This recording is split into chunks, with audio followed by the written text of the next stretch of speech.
Hey everybody, Prepper Nurse 1 here. Today is June 21st, 2017, the summer solstice. For those of you that don't know, it is the longest day of the year. From this point on, we start losing daylight. So how exciting is that? So now we start rushing towards winter again. I can hardly wait. So you can see the sun is out beautifully, and it's absolutely gorgeous. Gorgeous day out today.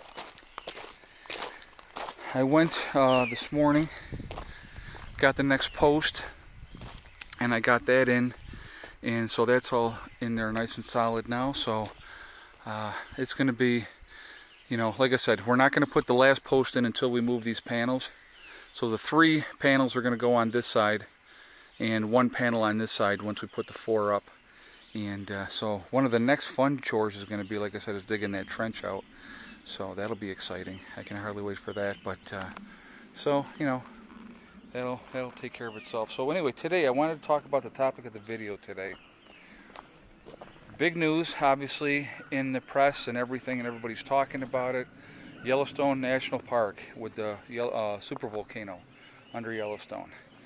Recent swarm of earthquakes. There was more yesterday. It was like another 30 or 40 yesterday. And it just keeps on having swarms. The highest swarm, or highest earthquake they had was a 4.5 a couple days ago. I think it was on the 16th, was the 4.5. The ground deformation continues to rise, which means that the pressure is pushing up and stuff like that. So let's talk about Yellowstone. That's actually been one of my things that I've watched for years. And what is going on recently has me really a lot more interested, because they had one of the science airplanes that they have that does infrared and stuff like that, and can tell the temperatures and all that type of stuff, was flying over. They averted it and had it fly over Yellowstone, and so I thought that was quite interesting. So that tells me that they're concerned as well. Now, so let's talk about Yellowstone. It's not a matter of if, it's a matter of when. Okay, Yellowstone has gone off 3 times in the past. The last time was 640,000 years ago. It generally goes off once every 600,000 years, I believe, is what they say. Okay, so obviously it's overdue. So it's not a matter of if Yellowstone ever goes off, it's a matter of when Yellowstone goes off. And here's my thought on all of that together. Okay, so realistically, if Yellowstone goes off, now I am about 1,200 miles away from Yellowstone National Park. So how will it affect me? You're going to think, Ed, you're so far away, you're going to be fine. Okay. Actually, what they're saying is we'd actually probably get like about 1 inch of ash from the, you know, everything coming out of the volcano. We would actually, even here, 1,200 miles away, we would probably get at least 1 inch of ash. Okay. So, well, that's not so bad, you say. No, it's not that bad. But the worst part is, it's not a matter, okay, within 100 miles of Yellowstone, everything is toast. I mean, 100 mile circumference, forget about it. If you're in that 100-mile radius when Yellowstone goes, you might as well just tuck your head between your legs and kiss your behind goodbye, okay? Then out from there, you're talking about a lot of ash. And when I say a lot of ash, I'm talking 5, 6, 7 feet or better of ash, okay? It would make Pompeii look like kindergarten. But anyway, so you think, okay, well, Ed, I'm over in Europe. It's not going to affect me over there. Well, actually, yes, it will, because I'll tell you why it's going to affect you over there. Yellowstone's going to put so much stuff up into the upper atmosphere that it's going to put us into what they call a nuclear winter. Now, that's going to take about 6 weeks. So you got about a 6 weeks window once Yellowstone actually does go, okay? But it's going to take about 6 weeks, and then we're going to be in what they call a nuclear winter. So it's going to have so much stuff up in the upper atmosphere, it's going to block the sunshine from hitting the earth, and it's going to cool the planet, and it'll put us in basically 3 years, at least 3 years of winter. Okay, that's the entire planet, guys. That's not just the United States. I mean, the United States is going to get the full brunt of it, of course, but it will affect everybody. Okay, it will affect the entire world. So the last major eruption of a supervolcano was Toba. Toba went off 70,000 years ago. And they've scientifically figured it out. When that went off 70,000 years ago, the entire population of the planet went down to 10,000 people. I want you to think about that for a second. We have, what, 6 or 7 billion people on the planet? You know, so as a prepper, how would that affect me? You think, well, you know what, you're pretty prepped up there. I'm not prepped up for 3 years to be able to withstand 3 years of anything like that. I mean, I don't have 3 years worth of food. Because what's going to happen is once we go into that nuclear winter, your trees are going to die, which means your animals are going to die because there's no vegetation for them to eat. You know, there is no crops growing unless you have things underground, you know, and have something to that effect. It would be absolutely devastating. It is a game changer, guys. Yellowstone is a game changer. So what are the chances of it going off now? I mean, I honestly don't know, to be honest with you. It's something to definitely keep an eye on. The government is not going to tell us that an impending eruption is going to happen because it would cause mass panic. People would absolutely go nuts because it's like I said, it's a game changer. It is the end of the world as we know it for a very, very long time. So, you know, those are things that you would have to think about. You would have to have a lot of supplies. You would have to basically try to be underground if you could be for the start of it anyway. Like I said, we would get an inch of ash here. Well, if you breathe in that ash and it gets in your lungs, it actually acts as concrete, okay? And it will solidify and you will die of respiratory disease. I mean, this is not a joke, you know. It is a very, very scary thing. And here's the best part, like I said, this is not a matter of if, this is a matter of when. Now, it could probably wait another 10 to 20,000 years. I mean, I don't know. But the thing is, at some point, Yellowstone is going to go. With the increased activity that's going on out there right now, and the way they changed things, I think it was in 2014, they took some of the monitors out.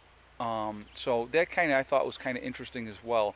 I don't think we're being given all the information, again, because when Yellowstone goes, they're never going to tell us ahead of time because people will absolutely panic and nobody will go to work and people will just run around like chickens with their head cuts off, you know, their head cut off.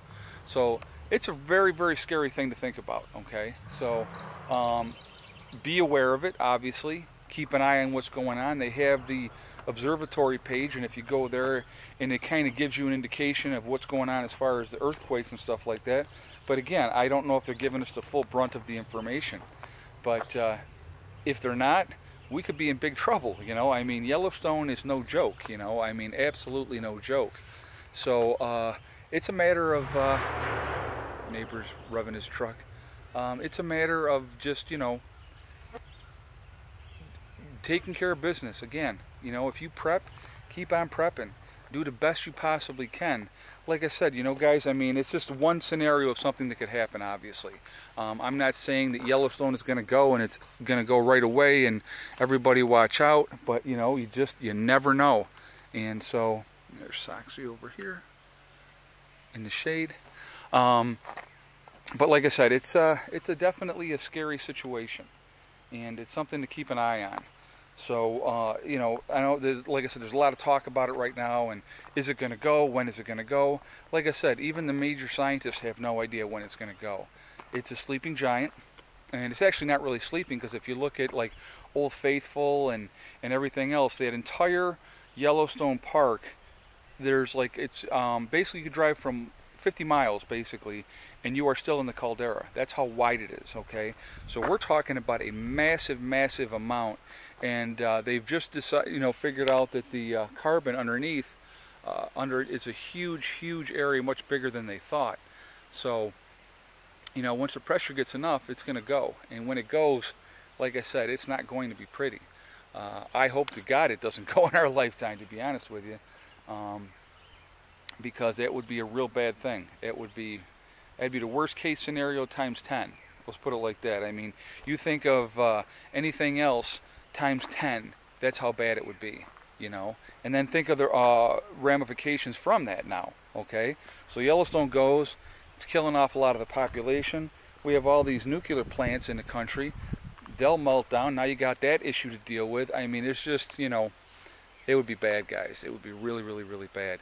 You can't fly in it because it'll kills the engines in the airplanes, and they'll drop the airplanes out of the sky in a heartbeat. So it's a frightening thing. It's something, like I said, to be aware of, keep an eye on. Like I said, I know there's been a lot of talk about it. You know, it is something, like I said, there's no reason to panic. Panic is not the way you deal with anything. You just continue to do what you do. Keep prepping, live your life day to day, and you know, and continue to get ready. And that's all you can do. I mean, that is all you can do. So anyway, now I wanted to talk about something else real quick.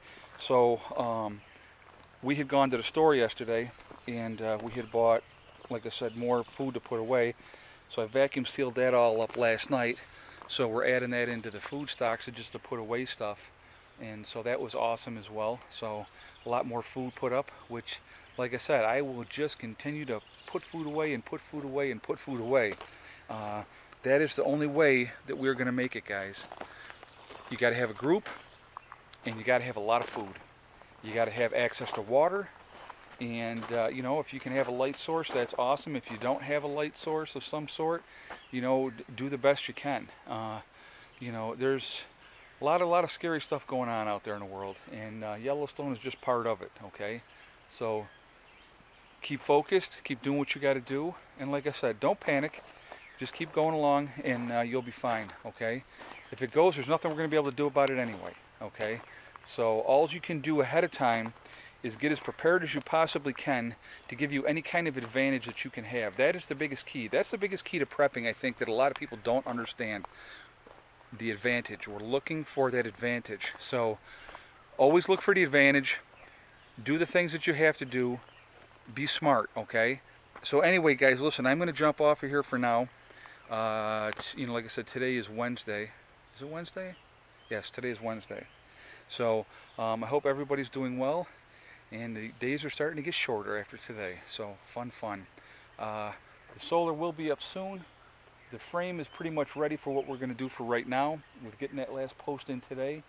And like I said, now the next thing is getting the trench dug, laying the wire down, getting the other 150 Classic hooked up into my system, and get the panels up and get them going, get us more power coming in. So anyway, I'm going to jump off of here, and I will talk to you tomorrow. Remember, guys, hug and kiss the ones you love. Tell them every day. Make sure they know how you feel, because tomorrow is not guaranteed. We never know what's going to happen. And remember, guys, it's STD. It's one step at a time, one thing at a time, and one day at a time. Whatever you're trying to do, whatever goals you're trying to reach, you can do it. I mean, I'm a great example of that. I am a great example of that. I am not an expert in a lot of things, and I'll be the first to admit it, you know. But we are getting things done up here, and it's coming along, and we have a nice little home now, and it's been a lot of work. So anyway, I'll talk to you guys tomorrow. Drive on. You guys will be fine, okay? Talk to you tomorrow. Prepper Nurse 1 out for now.